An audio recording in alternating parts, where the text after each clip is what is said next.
Anna-Liisa täällä äänessä ja tämä on nyt toinen näitä lastenvalmennuksen taso 1 liittyviä koulutuksia, joita tulee yhteensä 6 ja olen tämän taidon oppimisen jakanut 2 osaan. Tänään käydään enemmän sieltä opetustyyliä ja vuorovaikutusasiaa ja sitten seuraavassa osiossa tulee sitten vähän semmoisesta fyysisemmästä näkökulmasta, että mitä se taito oikeastaan on ja mitä siellä tapahtuu, kun taitoja opitaan ja millaisia tehokeinoja ja millaisia tarpeita siellä lapsuusvaiheessa taidon oppimiselle on.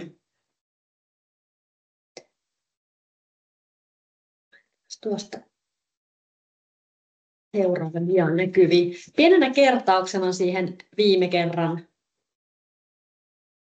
settiin tästä lasten liikunnasta, että minkälaista se laadukas lasten valmennus on, niin tässä oli iCoach Kids-sivun top 5, että millä asioilla saadaan lapset tulemaan treeneihin aina uudestaan. Niin muistutuksena siitä, että pitää olla hauskaa, pitää tukea sitä kaveruussuhteita, sosiaalista kuuluvuuden tunnetta. Varmistetaan, että se haastetaso on sopiva. Siellä on niin kuitenkin haastetta, mutta on myös juttuja, mitä lapset osaa tehdä. Että tulee onnistumisen kokemusta, mutta se ei ole niin liian helppoa, että voi ihan puolivaloilla touhuta. Annetaan aikaa leikille ja pelille, ja tämä on niin opetusmenetelmiinkin tultaessa on tärkeitä juttuja, eli mietitään sitä harjoitteen tasoa, ja toisaalta sitten kun huomataan vaikka, että opetetaan uutta asiaa ja alkaa vähän se keskittyminen herpaantua ja suoritusten laatu laskee, niin silloin on hyvä aika lasten kanssa, että otetaan leikkiä tai peliä, jossa se ei ole niille samalla lailla kuormittavaa. Ja sitten huomataan yrittäminen ja oppiminen, eli annetaan se palaute enemmän siitä, kun lapset yrittää ja oppii. Toki huomataan myös onnistumiset, mutta ei anneta niin kuin palautetta siitä, että välttämättä että olet hyvä tai olet huono, vaan että huomataan toivottua toimintaa siellä. Kertauksena ja sitten tämän luennon sisältöön. Opetusmenetelmiä käydään ja siellä nostetaan vähän motivaatio, ohjeistus, palaute, näitä asioita. Sitten mennään liikunnan opetuksesta lainattuun myös valmennuksessa hyvin toimivaa opetustyylien spektriin, eli katsotaan minkälaisia erilaisia tapoja sitä valmennusta on sitten järjestää. Ja näitä monesti ehkä niin siellä liikunnan opetuksessa on käytetty enemmän ja valmentajat kyllä käyttää, mutta ei niin kauhean tietoisesti. Niin lisätään niistä vähän tietoisuutta. Ja sitten vuorovaikutustaitoja myös tärkeänä osana sitä oppimista ja opettamista. Ja tosiaan, jos tulee kysyttävää, niin Pertti sieltä näkee ainakin, jos käsiä nousee pystyyn ja saa aina keskeyttää ja toivon osallistumista ja kysymyksiä ja saa sitten huikkia ihan mihin väliin vaan myös, ettei mene ihan yksin puheluksi. Ensimmäinen pohdinta ja keskustelu. Mieti omaa jotakin valmentajakokemusta. Jos muistat lapsuudesta asti, niin hyvä, tai jos ei, niin vähän myöhempää. Mieti, että mitä se valmentaja teki hyvin, millaiset asiat, mitä se valmentaja teki, niin sai innostumaan ja tuntemaan pätevyyttä siellä treeneissä. Mikä se oli se juttu, mitä se valmentaja teki, miksi sinne oli kiva mennä, tai jos on päinvastaisia esimerkkejä, niin semmoisiakin voi nostaa. Mä annan ihan hetken aikaa miettiä ja toivon sitten, että joku uskaltautuu sanomaan jotain positiivista tai päinvastaista kokemusta.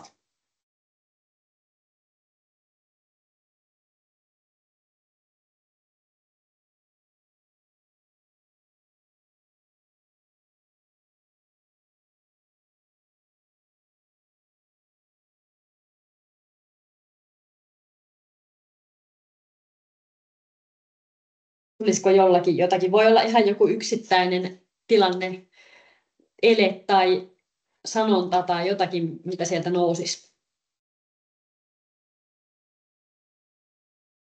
Antti voi sanoa molempiin, eli hyvä ja huono esimerkin. Eli muistan tuolta lapsuudesta semmoisen valmentajan, joka kesken suorituksen antoi positiivisen kommentin, joka oli hyvin pieni yksittäinen kommentti, mutta muistan sen hyvän fiiliksen, mikä sitten itselle tuli.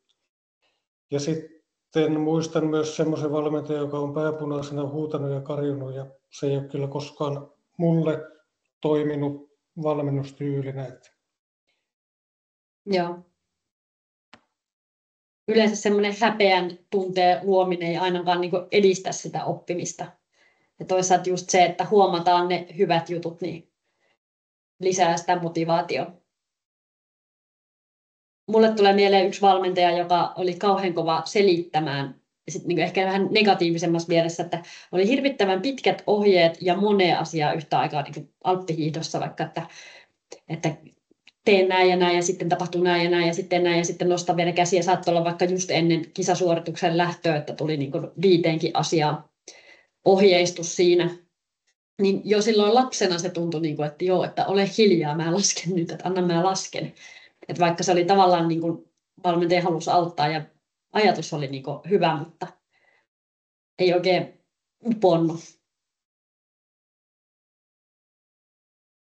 Mulla ei varsinaisesti tule niin kuin ehkä mieleen mitään semmoista yksittäistä juttua sieltä, että valmentaja olisi niin kuin jotenkin, tai minkä niin kuin muistaisin, mutta siis jotainhan siellä on hyvin tehty, koska sen kerta toisensa jälkeen sinne harkkoihin menin ja menin mielelläni. Niin. Ja se siellä oli niin kuin kiva olla, mutta jotenkin semmoinen vähän ehkä liipaten aihetta tai sillä tavalla, kun tässä jokunen vuosi sitten, kun tuli nämä Me Too-jutut enemmänkin niin kuin esille, niin silloin jo muistin niin kuin, on parikin semmoista tilannetta sieltä omasta peliajoista, ja yksi oli muun muassa sellainen, että kun joukkuekaverille yhdessä pelissä kävi tapaturma, hänelle niin kuin nivuseen sattui, ja sitten kun sitä piti käydä siinä hoitamaan ja kylmää piti siihen saada ja piti siis tytöistä kyse, niin piti niin kuin shortsia jotenkin nostaa tai muuta, että sinne saahan sitä oikealle paikalle sitä kylmää, ja meillä miesvalmentaja oli, niin jotenkin se hetki, kun tämä valmentaja kysyi tältä mun pelikaverilta, että onko ok, että nyt laitettaisiin se kylmäpussi tuohon tai tällaisena. Ja mulla itsellä oli semmoinen olo, niin kuin, no totta kai se on ok, että hyvänen aika se pitää hoitaa se kipu sieltä pois, mutta se tuli niin kuin hyvänä esimerkkinä siinä, niin tavalla, että meidät niin kuin huomioitiin. Otettiin huomioon se, että ei ole ihan, niin kuin, ei ihan voi mennä shortseja nostelemaan ilman lupia. Niinpä, ja toi on niin kuin, ehkä just, jos kuulee, ajattelin, että heti tulee esimerkki Me Too jostain useampi vuosi sitten, niin ne on yleensä negatiivisia, mutta toi on niin kuin kiva kuulla, että on ollut myös valmentajia, jotka on ymmärtänyt huomioida tämmöisiä asioita. Kyllä vaan. Itsellä tulee tuossa semmoinen asia mieleen muistikuva, että varsin pitkään, kun mä nyt olen aloittanut lentopallon tuolla 70-luvun alkupuoliskolla, niin se oli hirmu paljon se oli semmoista niin kuin virhekeskeistä ja varsin autoritääristäkin ja hyvin erityyppistä, mitä tänä päivänä. Toki siitä huolimatta, mitä se oli, niin siivet kantoi aina tänne 2000-luvulle asti, että lentopallo on ollut läsnä elämässä niin kuin oikeastaan sieltä 9-vuotiaasta lähtien, mutta kyllä tänä päivänä niin kuin on hyvin erilaista tuo valmennus ja hyviä kokemuksiakin löytyy valmentajista, jotka osaa sen niin kuin urheilijan vireystilan niin kuin lukea ja niistä on myös hyviä kokemuksia. Tästä on ollut paljon keskustelua tuosta, että kun ennen se valmennuskulttuuri oli enemmän tämmöinen Neuvostoliitosta ehkä peräisin oleva osittain, että aika kovaa annettiin tulla ja käskemällä enempi, niin että on vähän sama kuin, lasten kurittamisessa, että kun se oli niin kuin normi, niin sitä ei tavallaan jäänyt samalla lailla traumaja kuin jos nyt tehtäisiin sillä tavalla. Että totta kai niin kuin varmasti on henkilöitä, jotka on kokenut sen silloin pahana, mutta jos nyt joku tulisi sillä tavalla valmentaa, niin varmasti tulisi niin kuin isommat traumat ja reaktiot urheilijoilla siihen, kun se ei ole enää niin kulttuurin tapa. Hyvä. Mennään vähän eteenpäin. Tässä on Olympiakomitea Kirsi Hämäläisen suomalainen valmennusosaamisen malli. Ja mä tämän nostin tähän oikeastaan sen takia, että tämä on oikeastaan pohjana sen valmentajan itsensä kehittämiselle ja mitä juttuja siinä pitää huomioida. Eli siellä niin kuin ajatellaan, että valmentajalla on nuo 4 osa-aluetta tuossa vasemmalla puolella näkyy, että voimavarat, itsensä kehittämisen taidot, ihmissuhdetaidot ja urheiluosaaminen. Ja pitkälti se ajatus on ennen ollut tuolla urheiluosaamisen laatikossa, että mitä niin koulutetaan ja mihin kiinnitetään valmennuksessa huomiota.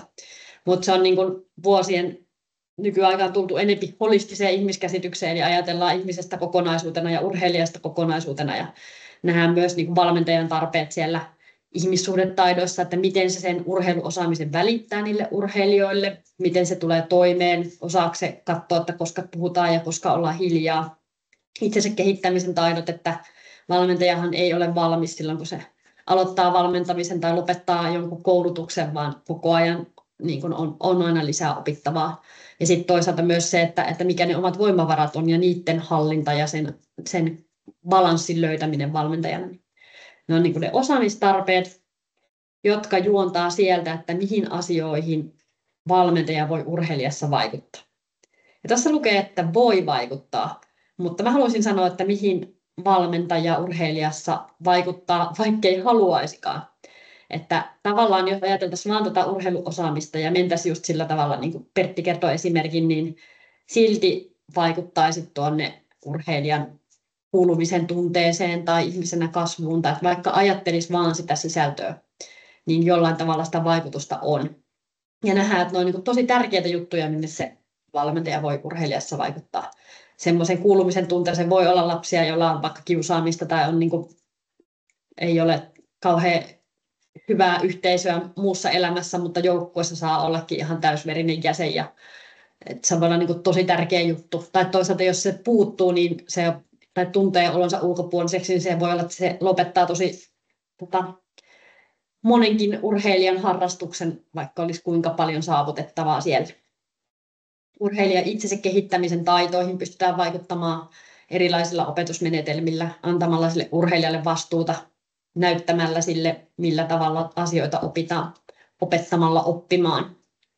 Ihmisenä kasvuun on tosi iso rooli lasten valmennuksessa just siinä esimerkin voima, mikä valmentajalla ja sitten toisaalta niin kuin valmennustilanteessa opitut hyvät käytöstavat ja miten toisia huomioidaan ja miten joukkueessa toimitaan, miten otetaan palautetta vastaan.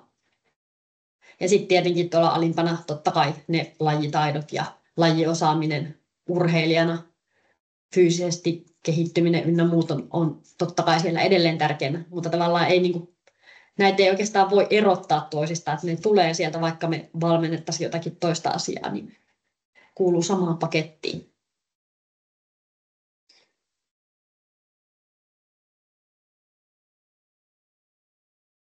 No sitten tosiaan se sisällönhallinta on ennen ollut se fokus, mutta nykyisin niin kannattaa myös tätä pedagogista puolta siellä nostaa, että millä eri tavoilla sitä samaa sisältöä voi sinne urheilijoille tuoda, koska me tiedetään, että urheilijat tai pelaajat tai lapset on kaikki yksilöitä ja jokainen ei opi samalla menetelmällä, samalla tavalla, samoja aistikanavia käyttäen, niin on tosi hyvä, että se valmentaja pystyy varjoimaan sitten tapoja, millä se sitä asiaa tuo esiin. Ja toisaalta, kun siellä on erilaisia tavoitteita, siellä voi olla niin kuin kognitiivisia tavoitteita ja sosiaalisia tavoitteita, vaikka halutaan edistää ryhmäytymistä jollain harjoitteella, niin on niin kuin erilaisia, joskus ne on niitä motorisia, että opitaan vaikka sitä iskulyönnin tekniikkaa, joskus opitaan ratkomaan erilaisia tilanteita, niin se, että millä sillä keinoilla voidaan vastata niihin erilaisiin tavoitteisiin. Se ei ole aina se sama komentotyyli, että valmentaja sanoo, että nosta käsiä, kaikki nostaa käden. Koitetaan niin kuin löytää monipuolisia tapoja siihen menetelmiin. Tämmöinen opetus- tai valmennusmenetelmä sisältää sen, että miten opetetaan, millainen puhe, näyttö, mitä välineitä käytetään ja millaista ympäristöä. Käytetäänkö puhetta, käytetäänkö näyttöä vai annetaanko ympäristön opettaa tai luodaanko se muuttamalla pelin sääntöjä, vaihdetaanko välinettä, joka pakottaa tekemään asioita toisella tavalla. Organisoinnin, tehdäänkö sitä harjoitetta yksin, tehdäänkö sitä parin kanssa, tehdäänkö ryhmässä, tehdäänkö kaikki yhdessä. Ja sitten palautteen annon, eli tuleeko se opettajalta sanallisesti tai valmentajalta, tuleeko se siitä, että näkee oman suorituksen, mitä siinä tapahtuu, tuleeko se parin antamana, tuleeko se omasta kehosta itse tunnustellen tai itse arviointina. Niin näistä aina muodostuu se menetelmä.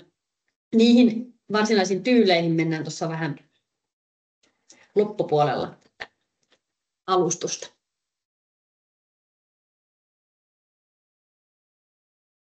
No, viimeiskin käytiin vähän tätä, että mikä se lasten tavoite siellä liikunnassa on ja mikä lapsia motivoi. Liitututkimuksesta tuli tämmöisiä tuloksia, että tämmöisiin ohjattuihin liikuntaharrastuksiin lapsia motivoi menemään etenkin ilo, kaverit, oppiminen ja yhdessä tekeminen. Sitten taas motivaatioteorioista, niin lapset viihtyy, kun on sopivasti vapautta valita, eli ne saa sitä autonomian tunnetta, ne saa vaikuttaa. Sitten ne kokee itsensä hyviksi, eli pätevyyden kokemuksia, sopivia haasteita ja tulee onnistumisia. Ja sitten tuntee kuuluvansa ryhmään.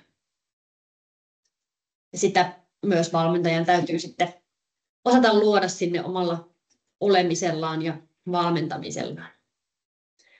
Eli kaikki niin kuin näihin kolmeen, mitkä sitä motivaatiota sinne tuo, eli antaa sitä autonomiaa, pätevyyden kokemuksia, ryhmään kuulumista, niin siihen pystyy jokaisen näistä vaikuttaa. Että välillä kuulee sitä, että en mä jaksa valmentaa tuommoisia urheilijoita, joilla ei ole motivaatio. Tai että no mä sanoin itsekin, että helposti sit itsellä niin kuin lopahtaa saman tien, jos huomaa, että urheilija ei ole motivoitunut. Mutta varsinkin lasten kohdalla, niin että kyllä se on niin kuin valmentajan tehtävä myös auttaa sen motivaation syttymisessä, ja meillä on siihen paljon tapoja vaikuttaa.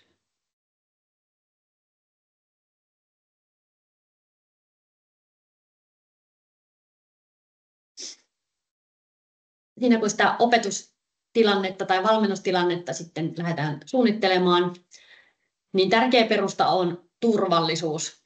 Ja ehkä niin kuin laji kuin laji, niin kun on lapsista kyse, niin tärkeää, että näet ne pelaajat, että mitä siellä tapahtuu, ja pystyy semmoisen valmentajalla on niin kuin kokonaiskuvan näpissä, ettei siellä tapahdu mitään ihan älyttömyyksiä.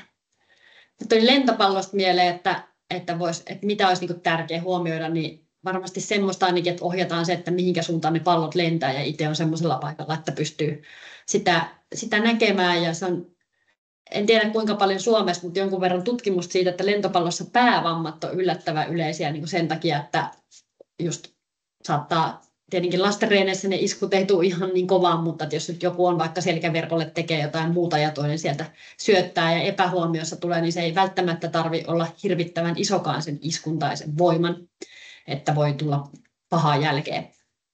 Niin toi on ainakin semmoinen, mitä pitäisi huomioida. Tulisiko jollakin mieleen, mitä muuta turvallisuuden kannalta olisi semmoista organisoinnissa huomioitavaa?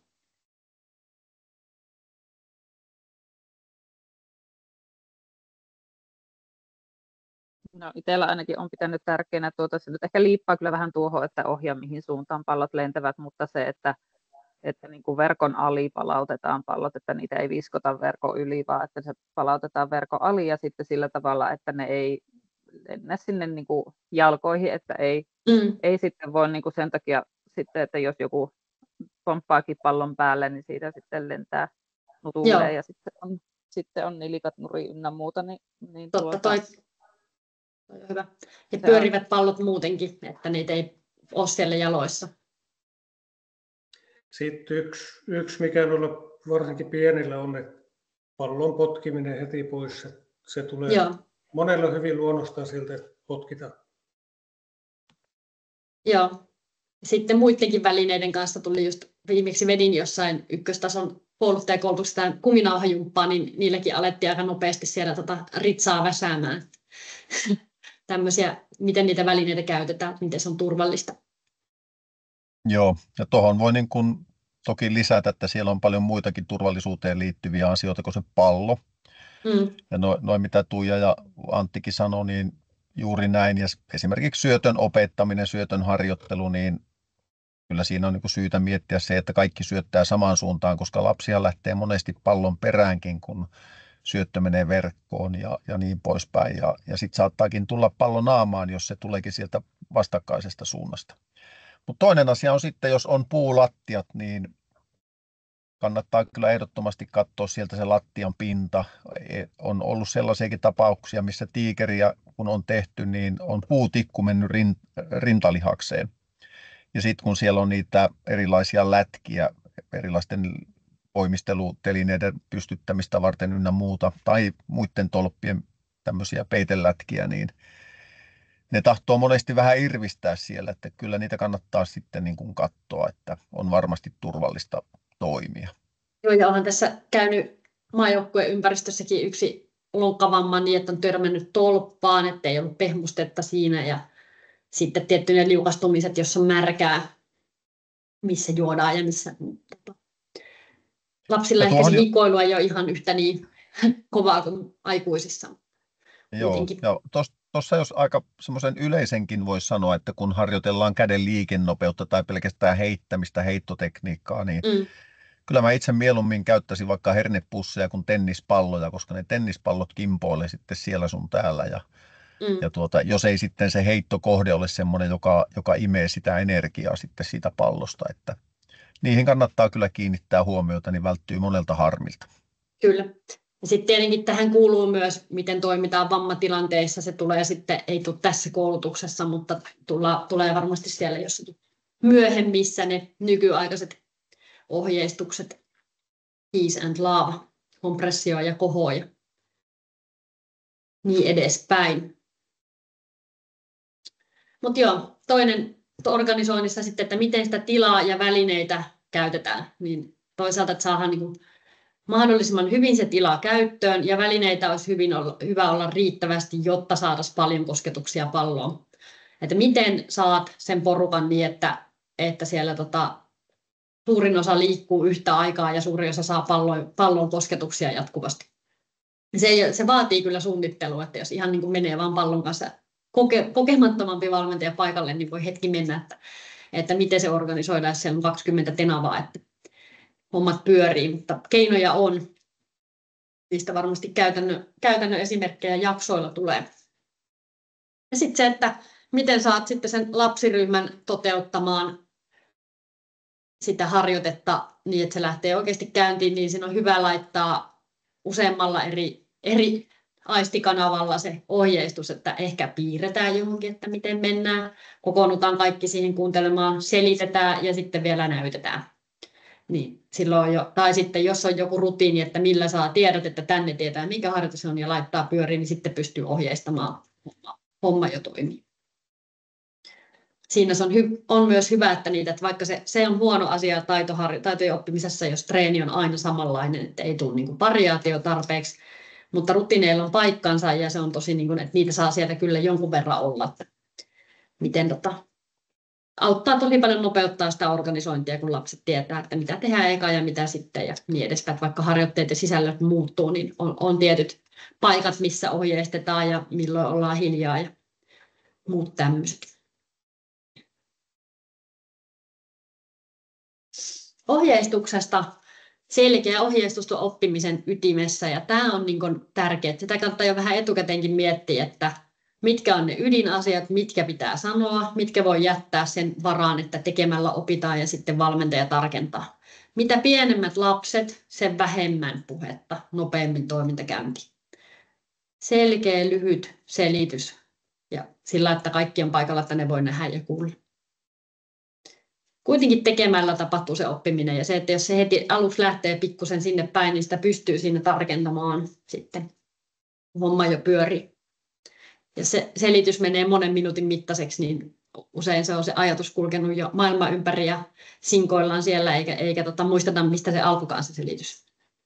Sitten tuo on ehkä semmoinen, mihin ainakin omassa lajissani alppihiihdossa on törmännyt tosi paljon, että on hankalia käsitteitä ja lapset ei oikeastaan tiedäkään, että mikä se on, että painoulkosuksella tai hartialinja kallistuu tai vältä lantion kiertoa. Ja ei ne oikeastaan tiedä, mitä se tarkoittaa. Että ainakin varmistaa, että jos on tiettyjä käsitteitä, lentopallossakin on paljon käsitteitä, että lapset tietää, mitä ne tarkoittaa, ja toisaalta, että voitko korvata niitä jollakin mielikuvilla tai semmoisia hankalampia asioita, että mitä se oikeastaan tarkoittaa.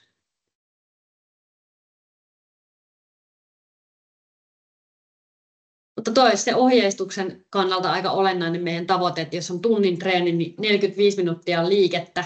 Jos ajatellaan, että treenin suunnittelisi, aika tyypillinen tapa lastenharjoittelussa voisi olla, että noin 15 minuutin pätkiin tunnin treenin laittelisi, että siellä olisi aluksi joku lämmittävä leikki ja sitten olisi vähän harjoittelua ja sitten olisi ehkä jotain, tai harjoitteita ja sitten olisi jotakin pienpeliä ja sitten olisi peliä ja niin edespäin, niin niille ohjeistuksillehan jää siinä sitten semmoinen vajaa, tai sille organisoinnille ja vaihtamiselle ja juomatauoille jää se yhteensä vartti siinä.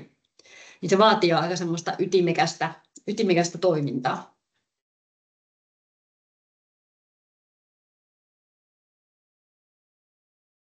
Sitten tämmöinen yksittäinen nippeli, ulkoinen versus sisäinen fokus. Eli siinä kun annetaan sitä ohjeistusta, niin millä tavalla pystyisi, että se ei lähdetä selittämään, että ojenna polvea tai ojenna lonkkaa tai ojenna kyynärpäitä, viemään tai ajattelemaan vaikka, että kierrä hartialinjaa ja pidä kyynärpää korkealla, niin ne ohjeet helposti ne menee sinne, että lapsi joutuu miettimään sisäisesti, jolloin se on tuolla aivokuorella se käsittely ja se on vähän hitaampi prosessi, kun taas jos me saadaan se kropan ulkopuolelle se fokus, että puhutaankin jollakin mielikuvalla, että työnnä jalka läpi lattiasta, kun ponnistat, tai lyö käsi läpi pallosta. Millaisia erilaisia semmoisia mielikuvia tai pois kehosta olevia kohteita voidaan antaa, niin se toiminta enemmän, puhutaan, että se on niin selkäydintasolla, se on nopeampi ja pystytään käsittelemään enemmän infoa ja se tukee sitä oppimista. Ja yleensä niin sujuvampaan suoritukseen johtaa. Olisiko jotain heittää, millaisia mielikuvia lentopallossa voisi käyttää?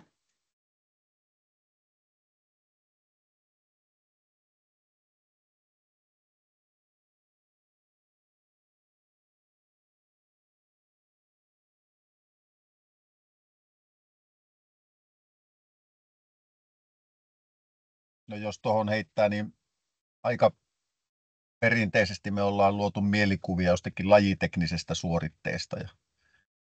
Ja on siellä sitten joku käyttänyt sormilyönnistä sarvijuttuja tai sitten avoin sydän tai kolmiojuttuja ja niin poispäin. Ne on aika tyypillisiä. Joo.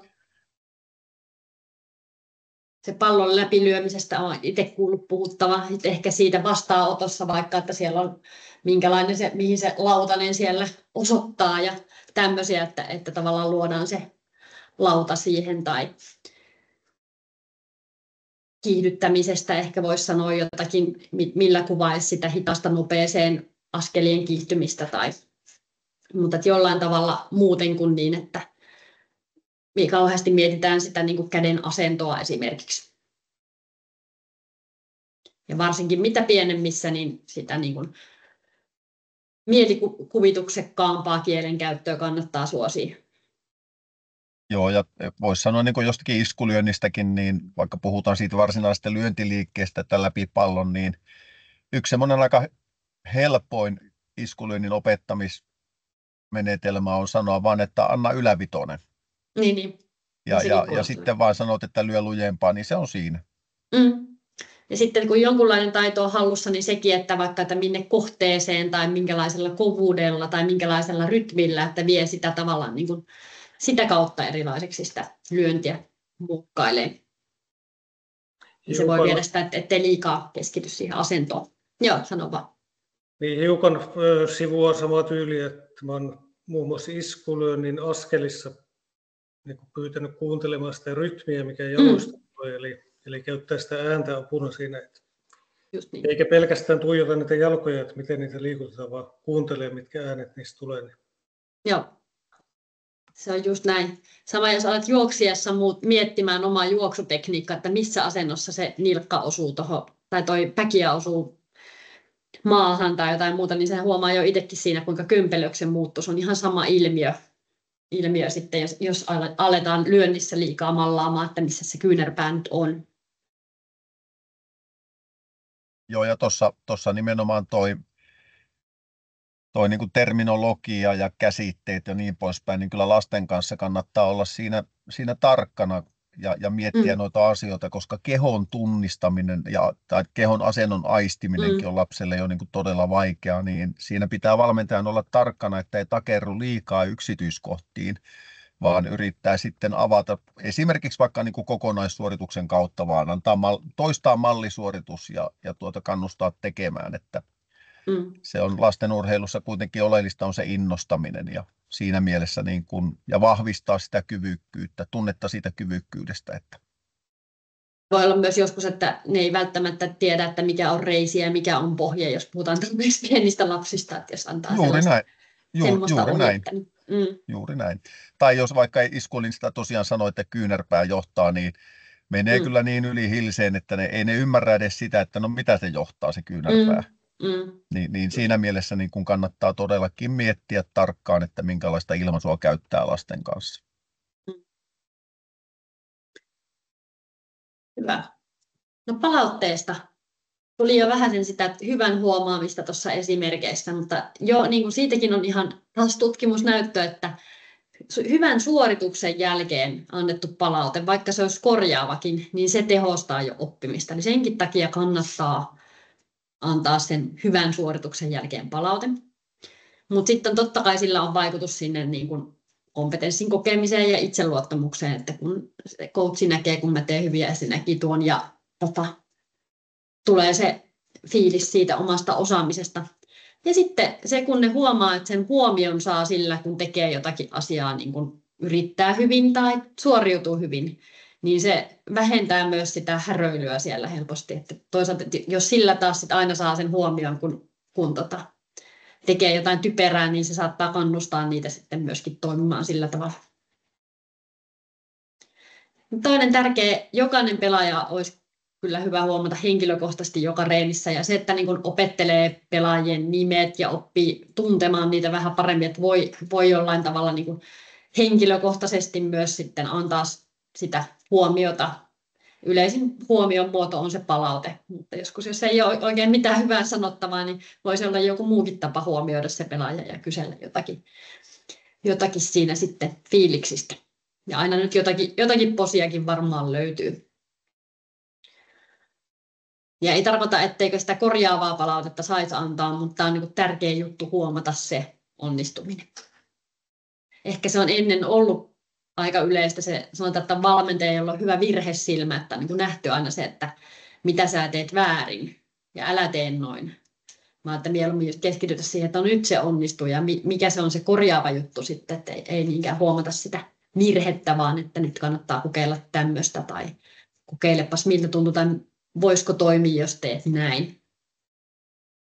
Joo, ja kyllä niin, sillä tavalla, jos tuohon vielä niin kuin sanoo, niin itse käytän sellaista mottoa, että yrittäminen on onnistuminen.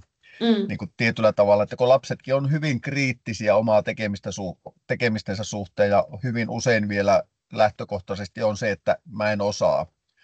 Ja siinä mielessä niin kun se, että valmentaja saa lapset jo yrittämään, niin sieltä pääsee kyllä aika nopeasti ja aika vikkelänkin kohti sitä onnistumista. Ja sinällänsä juuri se, että kannustaa siitä yrittämisestä, niin se on jo tosi tärkeää. Kyllä, just näin. Ja palautettahan on sitten niin kuin monenlaista, että sitä on sekä ulkoista että sisäistä. Ja varmaan se käytetty ja niin kuin, tavallaan mitä palautteesta puhutaan, niin yleensä puhutaan valmentajan suullisesta palautteesta, että mitä se sanoo. Mutta sittenhän siellä on myös se kehon kieleen perustuva palaute, että nyökkää tai hymyilee tai näyttää peukkua. Tai myös se, että jos valmentaja vaan ei näytä tyytyväiseltä, niin sekin saattaa olla joskus kovakin palaute ja pala jollekin urheilijalle. No näköön perustuva palaute, vaikkapa se, että mikä se lopputulos on, että mihin se lyönti menee tai pyöriikö se pallo siinä sormilyönnissä vai tuliko se sallitun rajoissa. Sieltä tulee ihan tärkeää palautetta ja harvoin niin tosiaankaan tarvii edes kertoa, että jos vastaanotto oksii jonnekin seinille, niin ei sitä erikseen tarvitse sanoakaan sille urheilijalle ainakaan. Ehkä jollekin lapselle vielä voi kertoa tai kysyä, että no mikä siinä oli, että minkä takia se tuonne päin lähti, että miten ne kädet olikaan. Mutta sitten mitä pidemmälle mennään, niin yleensä se on ihan riittävä palaute, että jaha, se lähti tuonne seinälle, että taisi olla kädet vähän väärällä tavalla tai näin edespäin.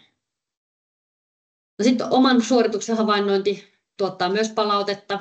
Pelissä voi olla vaikka ihan ohjeistettunakin, että mieti mitä teit. tai sitten videolta. Ja tässä varsinkin se, että katsotaan omia onnistumisia, että jos löytää semmoisia, pystyy koostamaan, vähän kikkailemaan niitä hyviä suorituksia johonkin koosteelle, niin se on tosi niin kuin hyvä keino antaa palautetta ja toisaalta tukea oppimista. Välttämättä se, että hidastellaan ja analysoidaan niitä virheitä, niin ei ole ihan niin tehokas. Toki niin kuin en sano, etteikö korjaavaakin palautetta tarvittaisi. No sitten on vielä sisäistä palautetta omasta kehosta ja näiden käyttöön pitää lapsia niin kuin pikkuhiljaa opettaa. Eli lapsilla se ei ole vielä samalla tasolla kuin urheilijalla. Ne ei saa sieltä sitä viestiä, että mitä siinä nyt oikein tapahtuu, niin ihan niin hyvin kuin taas sitten kypsempi, enempi harjoitellut pelaaja. Mutta ne kanavat, mitä niin kuin liikunnan kannalta tärkeitä, niin ne on niin kuin tasapaino, lihasaistimus. Ne kertoo siitä asennosta esimerkiksi, missä kroppa on ollut tietyllä hetkellä. Ja tosi tärkeä niin kuin oppimisen kannalta, että urheilija kehittyy siinä aistimisessa, koska eihän se valmentaja voi siellä aina olla palautetta antamassa jokaisesta jutusta, vaan se pitää opettaa se urheilija saamaan sitä palautetta ympäristöstä ja omasta kehosta. Pikkuhiljaa. Myös esimerkiksi nälkä on kehon viesti samalla lailla, mutta sen ei ole ehkä niin kuin urheilun kannalta ihan niin olennainen, mutta semmoistahan lapsi oppii jo tunnistamaan hyvinkin varhain. Olisiko näistä jotakin mieleen näistä palautekanavista? Monipuolisesti kannattaa näitäkin sisällyttää. No tuohon oma kokemus on tuosta oman suorituksen havainnointi pelissä tai videolta, niin esimerkiksi tekniikan opettamisessa käyttänyt videota apuna, jossa sitten itse suorittaja on saanut analysoida sen oman suorituksen. Eli hän itse poimii sieltä sen, mitä hän poimii. Ja se juurruttaa tiettyjä asioita ja päästään keskustelemaan tietyistä asioista, mutta se lähtee ihan sen urheilijan oman analyysin pohjalta. Meillä oli Alppiin, oli ennen tapana just, että niitä laskuja katsottiin ja sitten tuli aika lailla semmoinen korjaava henkinen se palaute valmentajalta, mutta sitten tuli yksi valmentaja siinä lukiovaiheessa, joka sitten sanoikin ensimmäisenä, että sanoppa 3 hyvää asiaa tästä ekana ja itse piti sanoa. Vitsi, että se oli vaikeaa alkuun, kun olen tottunut semmoiseen, että pitäisi jotain positiivista löytää sitä omasta suorituksesta. Mutta kyllä siihenkin sitten piti myös niin kuin sanoa, että mikä sitten on se seuraava reeni, mitä lähtee parantamaan, mutta ne kaikki piti tulla niin kuin itseltä. Se oli opettavaista, vaikka aluksi hyvinkin haastavaa. Kyllä, ja täytyy sanoa, että ei toi videoanalysointi niin kuin ihan lapsille toimikaan, koska ei ne tiedä oikein, mitä he siltä katsoo, vaan pikkusen niin kuin vanhemmista on niin kuin kysymys, niin he osaa jo pikkuhiljaa hahmottaakin ja jopa tunnistaa kehossakin niitä aistimuksia. Toki niin kuin, ei välttämättä se omien suorituksen, mutta se, että katsoo hyviä suorituksia, niin se toimii jo pienilläkin niin kuin mallina, että näkee, kun pikkulapset, omakin poika tykkää pihassa joskus vetelee lentopallollakin, niin hän tekee just ne rutiinit, mitä kun on katsonut maajoukkueen pelejä, niin hän pomputtelee pallon samalla lailla ja heittää ja yrittää sitä hypäriä siitä sitten heti ensimmäisenä. Että ei välttämättä aina onnistu, mutta motivoi. Mä oon käyttänyt tuommoisissa yksittäisissä teknisissä jutuissa, puhutaan siis D-ikäisistä lentopalloilijoista, niin yhdenkin tytön kohdalla yläsyöttö ei oikein sujunut, kun siellä tuli niin kuin käsi suoristui ylös ennen kuin se lähti uudelleen sieltä lyöntiin. Eli jos tämmöinen kyynärpää johtaa tyyppinen tilanne, jossa en osannut niin kuin sanallisesti sitä selittää, että mikä sen on pielessä, mutta videolta pystyin heti näyttämään, että tämä juttu tässä nyt ei toimi, ja tyttö ymmärsi siitä heti, että ai mä teinkin tolla tavalla tossa. Hän ei sitä itse tiedostanut siinä tilanteessa, mutta sitten kun näki sen videolta, niin pystyi sitten lähteä korjaamaan. Joo. Hyvä tuommoinen tehokeino aina välillä, ja just semmoisessa, kun ei oikein niin pystykään selittämään, niin voi näyttää. Toi toi palaute on kyllä hirveän hyvä, taikka ja itse niin kun on nyt noiden D-ikäisten tyttöjen kanssa tekemisissä sekä E-ikäisten, mutta ne D-ikäisissä, kun siellä alkaa pikkuhiljaa myös olla se murkkuikä siellä alkaa pilkottaa tulemaan, niin kun ne on sitten vähän jo kaikella tapaa muutenkin semmoisessa vaiheessa, että kaipaavat sitä hirveästi sitä tukea ja semmoista tsemppiä ja sitä semmoista, niin nytkin juuri tuosta poverista palautuneena, tai siellä nyt oli huoltojoukoissa mukana, mutta että siellä kovasti niitä tyttöjä niin kotin tsempata, että kyllä te osaatte ja kyllä osaatte, että sä osaat ja jaksat kyllä ja kyllä se siitä menee, vaikka se nyt meni tuonne pöpelikköön, niin ei mitään, uutta palloa vaan peliin, niin se on kyllä hirvittävän tärkeää. Totta. Se on kuitenkin hyvä opettaa pienillekin, että lentopallopeli voi voittaa, vaikka noin puolet palloista häviää, niin se ei niin kuin pidä siihen virheeseen liikaa takertua. Plus, että niistä niin kuin totta kai ne on tosi hyvää palautetta myös ne epäonnistuneet suoritukset taas sit antamaan just sitä, että mikä siinä ehkä oli pielessä. Nähdään ne sillä tavalla enempi opettavana juttuna ne virheet tai epäonnistumiset kuin niinku huonona asiana. Tavallaan se, että oppii erottamaan sen, että mitä teen eri lailla, kun menee pieleen ja mitä teen silloin, kun ei mene pieleen, niin se voi olla tosi tärkeä oivallus lapselle siitä, mitä pitääkin tehdä. Joo, toi on, itse ottaisin ton tämmöisen kuin virheen pelko, niin voi että se saa meidän pelaajat niin varovaiseksi, että meidän pelaajista tulee safety-pelaajia, joilla ei käden liikennopeus riitä sitten tietyllä tavalla, kun sillä ei se nyt tilanteita niin kuin kehittyäkään, koska varotaan niin kuin jotakin virhettä, niin kyllä valmentajan tulee niin kuin tarkoin miettiä sitä, että miten sen virheen niin kuin kääntää osaksi oppimista. Kyllä. Että alkaa tunnistamaan, että onko se voimantuotosta vai suuntaamisesta kysymys ja niin edelleen ja niin edelleen. Just niin.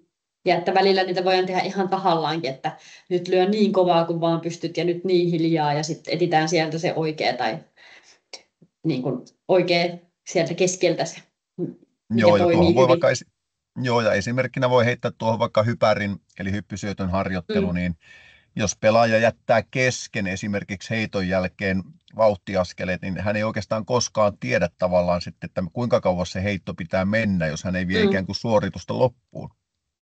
Ja toki siellä löytyy muitakin menetelmiä, mutta toi on yksi tapa, että anna mennä loppuun asti ne askeleet ja ponnistukset ja niin poispäin, että sä näet, että kuinka kauas oikeasti se pallo pitää heittää pois niin kuin omalta niin kuin lähistöltä.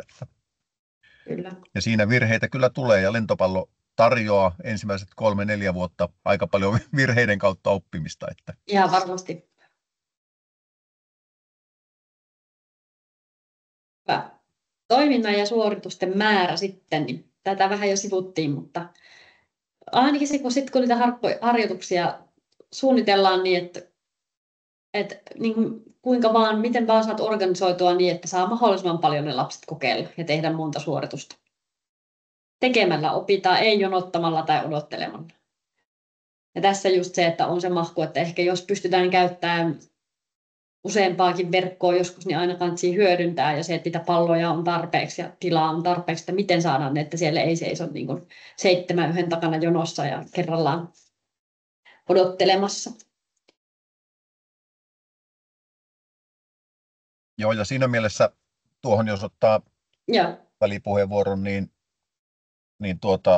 on hyvä, että jos käy valmentajakoulutuksia, niin sieltä saa ainakin vinkkejä erilaisista harjoite- ja pelimuodoista, vaikka paratiisit ja niin poispäin, joka mahdollistaa niin kuin tietyillä säännöillä toistot ja tietyllä tavalla myös se, että valmentaja voi intensiivisemmin keskittyä johonkin tietyn ryhmän toimintaan siinä paratiisiharjoituksessa, että ykköstasolla me käydään näitä kuin myös tekniikkakoulussa hyvin usein niin kuin läpi.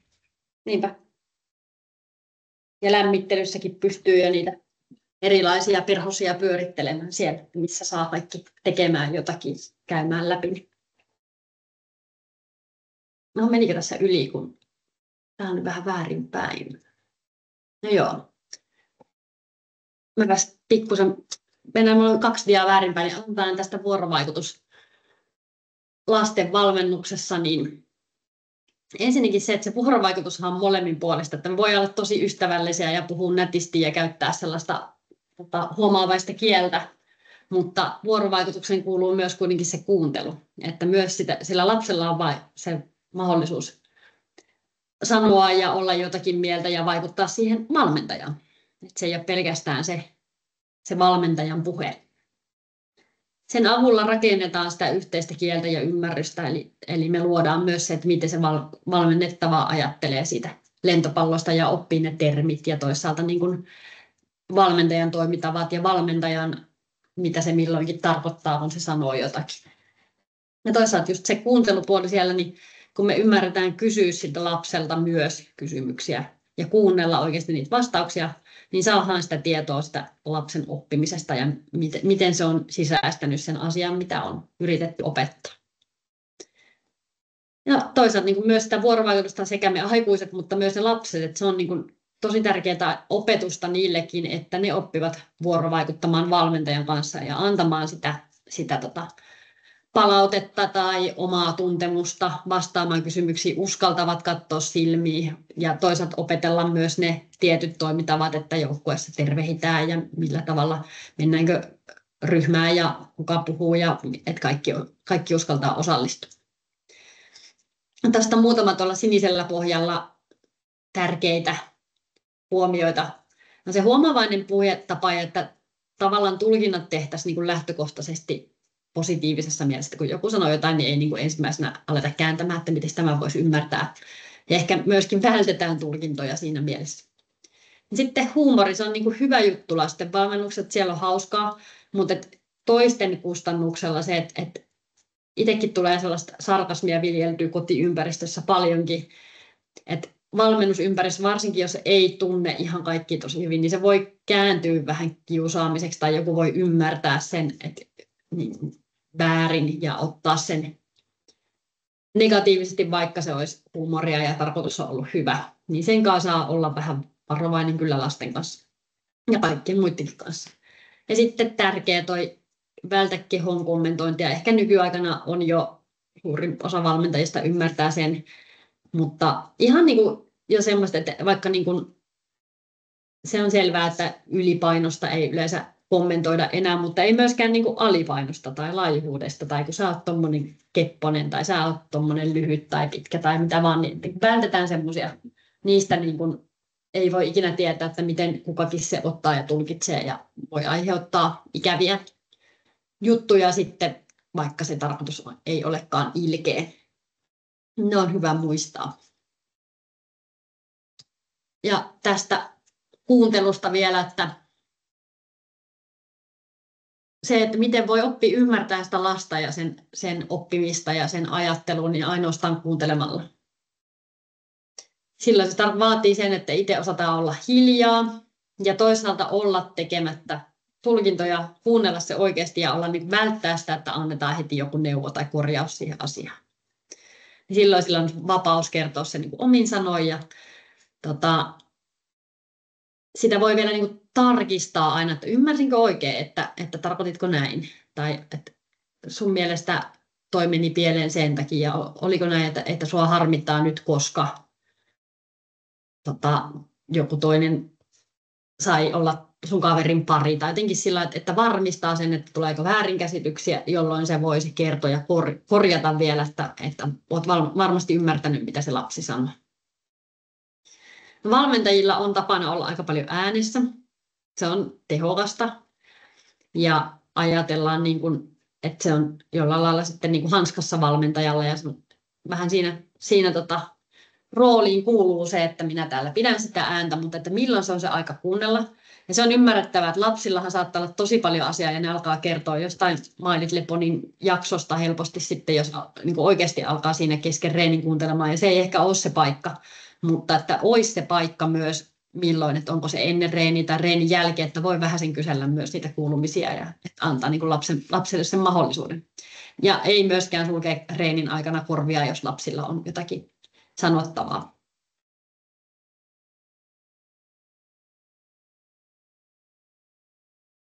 Tämmöinen yksittäinen poiminta, että millä voi sitä sitten helposti, jos siellä tapahtuu reeneissä jonkunlaista häiriökäyttäytymistä, niin kuin lasten reeneissä usein tapahtuu, että joku vaikkapa möykkää tai häiriköi tai tekee jotakin semmoista, mikä ei palvele sitä reeniä, niin miten sitä palautetta voisi antaa sillä, että se ei mene loukkaavaksi ja ilkeäksi ja henkilökohtaiseksi, niin tämä minä-viesti, näitähän voi harjoitella itsekin muodostamaan, eli siinä kuvataan se, tämä toimii muuten myös ihan yhtä hyvin kaikissa työelämässä ja parisuhteessa ja lasten kasvatuksessa, että kuvaa ihmisen käytös neutraalisti ilman, että siinä on mitään negatiivista kaikua, ei mitään, että sinä aina teet näin, vaan koska teit näin.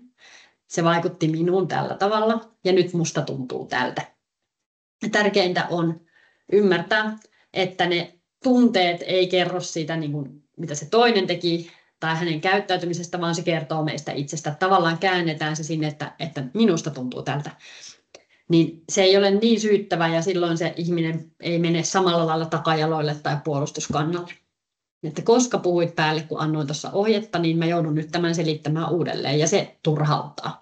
Niin sitten se ymmärtää myös sen sun tunnetilan, että miksi on näin turhautunut. Mutta ei ole aina helppoa silloin, kun joku tilanne tulee päälle, niin mitenkäs tästä nyt sitten muodostan tämmöisen rakentavan viestin.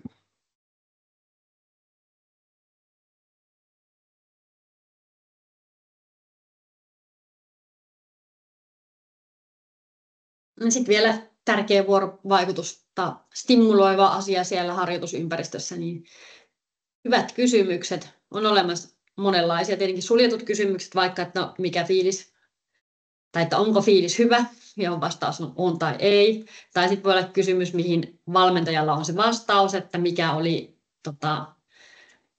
ydin nyt tässä harjoitteessa, vaikka ja sulla on siihen vastaus ja muistaako joku sen, niin se on niin suljettu. Mutta sitten avoimet kysymykset antaa hyvin infoa, millä saa vähän selviteltyä sitä lasten ajattelua ja miten ne näkee ja kokee siellä reenissä. Että vaikka on tehty joku harjoite, jossa oli joku tavoite, niin kysellä, että mikä se oli heidän mielestä, jos sitä ei ole ihan selkeästi tuotu esiin. Tai miten joku, vaikka nyt kun heitit vaikka matalamman heiton tuohon syöttöön, niin miten se vaikutti siihen. Tai jos muutti jotain asentoa tai mitä nyt vaan, niin minkälainen sen vaikutus oli. Ja sitten semmoinen, että mikä onnistui hyvin tai löytämään niitä omia, että missä sä onnistuit tai miksi toi menee noin hyvin toi juttu tai mitä sä oot nyt oppinut, mikä se oli se oivallus, että toi lähti kulkemaan noin hyvin. Ja oikeasti niin kun hiljentyä kuuntelemaan ja ehkä avittaa sitä jollain pienillä apukysymyksillä, että sieltä tulisi sitä vastausta. Tässä mennään välillä myös niin kuin ääripäähän, että se valmentaminen on pelkkää kyselyä ja sitten ei paljon, niin kuin, että se menee niin kuin liikaakin aikaa ja välttämättä se ei ole aina niin tehokas tapa, mutta siihen voi pikkuhiljaa opettaa. Ensimmäisenä nehän vastaa yleensä, että no, en mä tiedä, tai ihan kiva, ihan ok. Mutta ohjaa ja opettaa ja pikkuhiljaa sitä, että sieltä alkaisi tulla sitä omaa ajattelua ja omaa tuntemusta, palautetta, sisäistä palautetta opittaisiin käyttämään.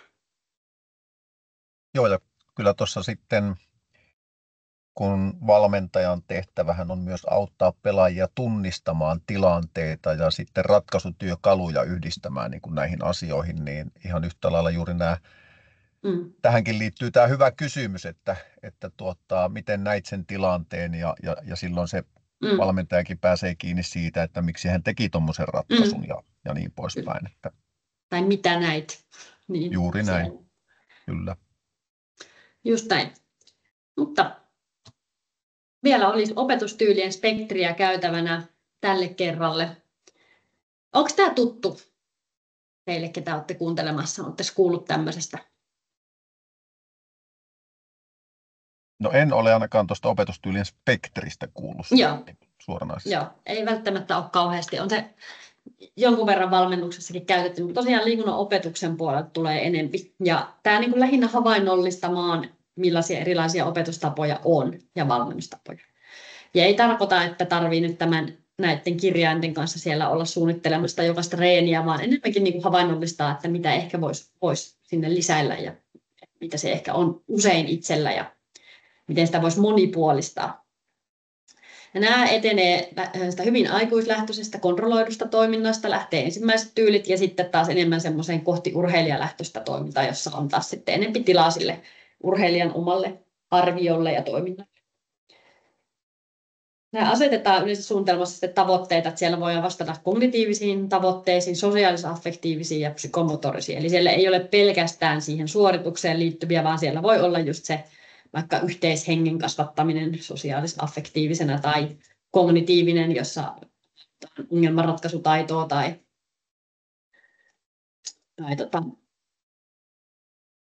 havainnoinnin puoleen liittyviä juttuja tehostaa. Nämä tyylit on nyt tässä, eli komentotyyli tarkoittaa semmoista tyyliä, mikä on niin hyvinkin yleinen vaikkapa aerobic-tunnilla, että ohjaaja komentaa ja sanoo, ja armeijassa myös, että kaikki tekee yhtä aikaa juuri niin kuin sanot. Koko ryhmä kerralla samaa tehtävää samanaikaisesti. Ja tämähän toimii tosi hyvin silloin, kun on iso ryhmäkoko. Se on aika turvallinen tapa tehdä. Lentopallossa on aika vaikea, että kaikki tekee. No voi ehkä vaikka sormilyöntiin pallotella paikallaan, voisi tehdä kaikki yhtä aikaa, tai jotain fysiikkaharjoitetta. Tietenkin pelissä ei toimi ihan samalla lailla.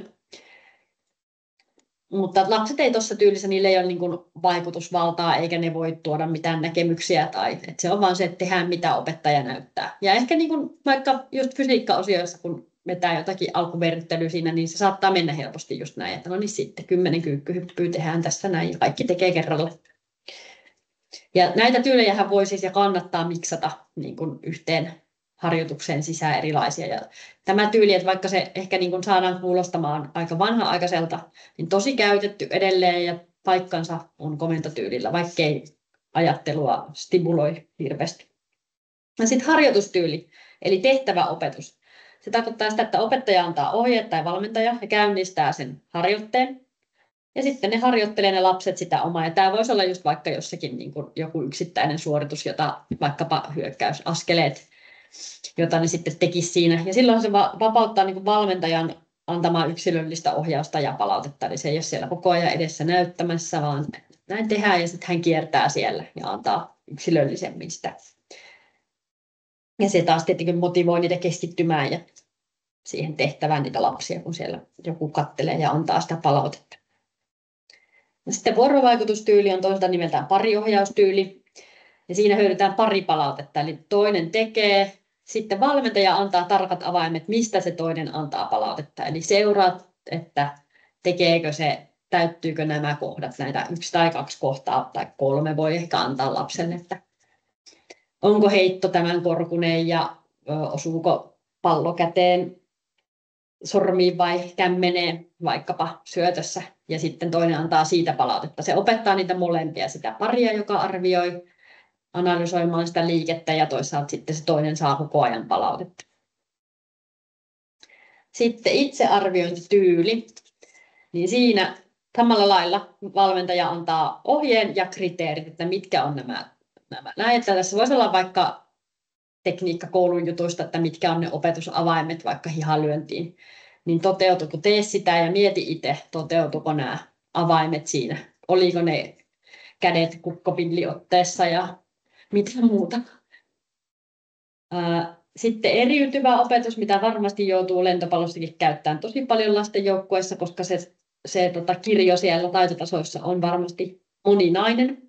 Eli tavallaan huolehditaan, että ei ole sama tehtävä kaikille, vaan se, joka pystyy syöttämään yläkautta, voi syöttää yläkautta ja se, joka alakautta, niin sieltä ja sitten 3 ehkä heittää vielä ja harjoitellaan jotakin, missä pitää syöttää. Että jollain tavalla niin kun etsitään se sopiva haastetaso jokaiselle ja sen mukaan sitten. Tämä on tosi tärkeä taito valmentajalla silloin, että pystytään viemään sitä kärkeä yhtä aikaa eteenpäin, pystytään tarjoamaan niille, ketkä on just tullut vasta mukaan toimintaan, niin hyvää valmennusta yhtä aikaa. Tuohon voisin Anu-Liisa ottaakin kiinni toi, että tuohon eriytyvän ja eriyttävän opetukseen, niin se yleensä linkitetään tämmöisen heikomman taitotason omaavien, sillä hetkellä heikomman taitotason omaavien, mutta on tärkeää niin kuin oivaltaa myös se, että eriyttäminen toimii molempiin päihin, sekä jo niihin taitaviin, mutta että myös sillä hetkellä heikomman taitotason omaaviin pelaajiin. Ja sitä toivottavasti tuo eriytyvä opetus toteutuu lähes jokaisessa harjoitustapahtumassa tietyllä tavalla. Että.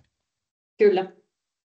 Tärkeää just joukkuelajeissa vielä, että kun se on niin kun, aina on erilaisia rooleja ja eri tasoisia siinä porukassa, että jotenkin huomioida.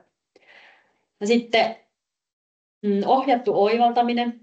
Siinä annetaan lapselle niin kun, mahdollisuus tehdä joku oivallus, luodaan sellainen ympäristö tai tehtävä, johon se saa sitten niin kun, tuottaa. Tavallaan niin kun, tässä on vielä kuitenkin niin kun valmentajalla vastaus siihen, että mitä se on, mitä se halutaan. Että jos me halutaan vaikka yläkautta syöttöä harjoitella, niin yritetään antaa niitä tiettyjä ohjeita, jolla se sitten löytää sen tavan osua palloon kämmenellä pään yläpuolella, mitä ikinä niin kun annetaan sinne. Mutta että tavallaan hän hakee sitä itse ja sille annetaan jotain niin kun kaventavia juttuja, jotta se päätyisi siihen oikeanlaiseen ratkaisuun. Sitten ongelmanratkaisutyyli usein on niin kuin ryhmätyyli, että annetaan jollekin porukalle tehtävä ratkaista joku haaste, miten liikutaan vaikka niin, että pidätte palloa ilmassa joku matka ja eri tyylejä, minkälaisia kosketuksia vaikka pitää tulla tai jotain tämmöistä, ei välttämättä niin kauhean peliomainen, mutta voisi varmasti rakentaa jonkun, että miten ratkotaan joku tilanne, missä on tämmöinen 3 torjunta tuossa tai jotain tämmöistä. Silläkin tavalla, että antaa niin pelaajille sen vastuu, että keksikää erilaisia ratkaisuja tähän, miten tästä päästään ohi. No, se oli myös erilaisten ratkaisujen tuottamista. Et tässä taas sitten lasten harjoittelussa sillä, että ei ole vääriä vastauksia, että koittakaa keksiä mahdollisimman monta tapaa vaikka toimittaa pallo yhdellä kädellä verkon yli tai joku tämmöinen tai millä tahansa ruumiin osalla tai erilaisia tapoja hyökätä, niin että ei ole väärää ja ne saa kaikki kokeilla ja saa tavallaan tosi paljon onnistumisia, mutta samalla myös laajentaa sitä työkalupakkia siellä. Ja sitten vielä tämmöinen kuin yksilöllinen harjoitusohjelma, tämä nyt ehkä enempi tuonne useimmin fysiikassa käytetään, mutta miksi ei myös sit vaikkapa kesäkaudella voisi olla joku, että antaa jokaiselle jotkut omat ohjeet, mitä juttua ne voisi kehittää myös lajinäkökulmista. Jotain pieniä taitojuttuja, vaikka niitä hyökkäysaskelia tai torjuntaliikkumista tai jotakin, mitä pystyisi itekseen sitten harjoittelemaan kotona. Joo, ja voi kutsua vaan tämmöiseksi kotitehtäväksi, että niin, joka sisältää tiettyjä asioita. Tämä on meidän viimeinen dia, niin otetaan pieni koonti tästä, että nyt kun kävin näitä tyylejä tällainen läpi, niin mitä opetustyylejä käytät eniten? Huomaatko, että joku näistä on? Ja mikä voisi olla semmoinen, mitä voisit kokeilla seuraavaksi, tai ehkä on vielä kokeillut?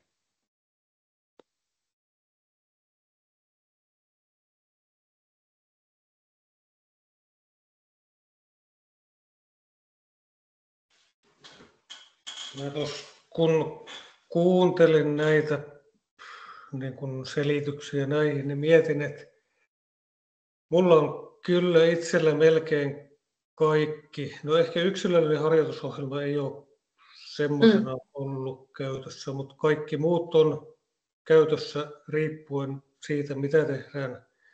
Ja. Mikä on vaikka harjoituksen tavoite. Hyvin paljon käytän muun muassa vuorovaikutustyyliä tietyissä harjoitteissa, jossa sitten antaa sen palautteen, että mikä meni hyvin ja missä voi vaikka kehittyä tai muuta. Tosi hyvä kuulla.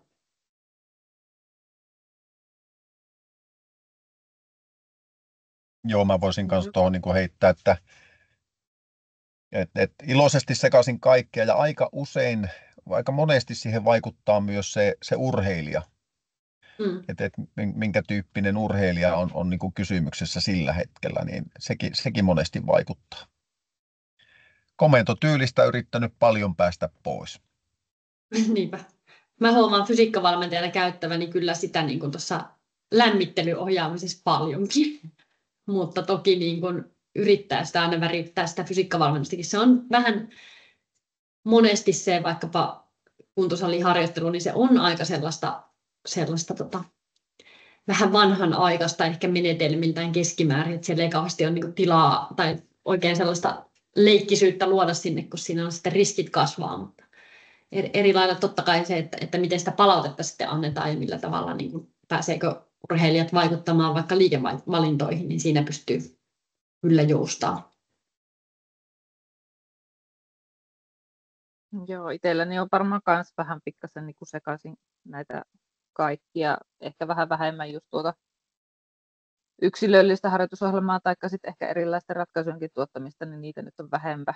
Tämä ongelmaratkaisua niin on vähän vähempi niitä, mutta noita muita niin just silleen vähän vaihtellen ja sillä tavalla sekaisin. Sillä varmasti. Niin sanon vaan. Joo, tuohon jos ottaa vielä tavallaan tuo komentotyyli, mistä mä sanoin, että yrittää niin kuin päästä eroon, niin tietyllä tavalla tuo komentotyyli liittyy vähän myös tämmöiseen turvallisuushakuisuuteenkin. Eli niin kuin ohjeistetaan niin nimenomaan komentotyylillä, niin siihen liittyy se turvallisuustulokulma. Kyllä. Sitten semmoisia, niin kuin mitä niillä voi, että jos vaikka sitä pätevyyden kokemusta, että jos mietitään niitä erilaisia tavoitteita kuin se suoritustavoite, niin toi erilaisten ratkaisujen tuottaminen tai ohjattu oivaltiminen, niin niissä saa sitten, kun pääsee itse vähän niin kuin, että se ei ole vääriä vastauksia, saat itse tuottaa erilaisia. Tai jos sitä yhteenkuuluvuutta halutaan synnyttää ja vahvistaa, niin siinä sitten se ongelmanratkaisutyyli ryhmässä tai pariohjaaminen. Taas sitten jos sitä sisäistä palautetta, niin sitten ehkä se itsearviointi voisi siinä olla, tai ohjattu oivaltaminen siinä, että joutuu niin kuin itse aistimaan niitä omia tuntemuksia. Ja sitten jos sitä luovuutta, niin just se ongelmanratkaisu tai erilaiset ratkaisujen tuottaminen, niin on varmasti niin kuin siihen kannustavia.